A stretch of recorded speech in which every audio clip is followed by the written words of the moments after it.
The opinion polls commissioned by TVN24, TVP and Polsat significantly overestimated the vote for the Civic Coalition and differed significantly from the final election results, which turned out to be better for law and justice. The gap between us and the Civic platform has increased. If the election results from the local assemblies were translated into parliamentary seats, Law and Justice would receive one more seat. Other parties also gained, but the left suffered huge losses, shedding as many as 11 seats. The situation is even more interesting when we compare the winners of the elections to the district councils in voivodeship terms. Law and Justice wins in 10 voivodeships, the Civic Coalition in 6.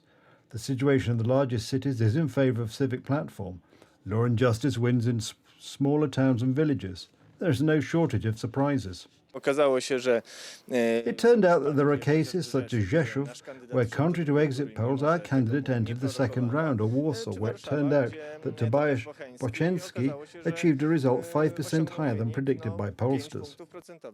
The electoral result of Law and Justice strengthens the position of Jarosław Kaczyński's party. Earlier, there were many voices that the party would start to lose support, but it turned out differently.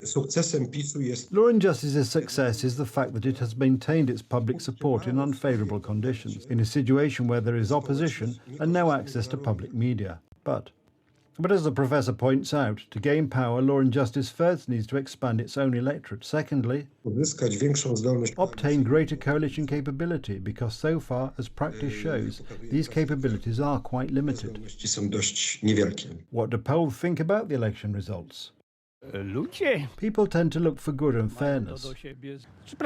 Law and Justice has its cast-iron electorate, and these people never fail, that's all. They did not lose, did not gain, and keep these people faithful. Tusk is a liar and a cheater. He lost these elections and will keep losing. Promises, promises, and nothing delivered. This is the 9th victory in a row for Law and Justice. This result shows that perhaps we could have much more in Parliament, perhaps get power. Andrzej Śliwka will fight for the presidency in Elbląg. People know me here and know I'm reliable, and I'll do anything to not fail. Meanwhile, the ruling coalition is coming apart at the seams. Left MP Anna Żukowska tried to explain the poor results of the left. In her opinion, voting was more difficult for voters, especially the left. Quite complicated. I mean more complicated than the parliamentary and presidential elections because they are multi-level. You get 5 ballot papers, for example. Therefore, the leader of the new left, Władimir Czarzasty, loses his chance to become the Speaker of the Sejm as part of the agreement with the Civic Coalition and the Third Way. The poor result of the left, which was overtaken by Konfederacja, encouraged the leaders of Polska 2050 and PSL to change the agreement concluded last year.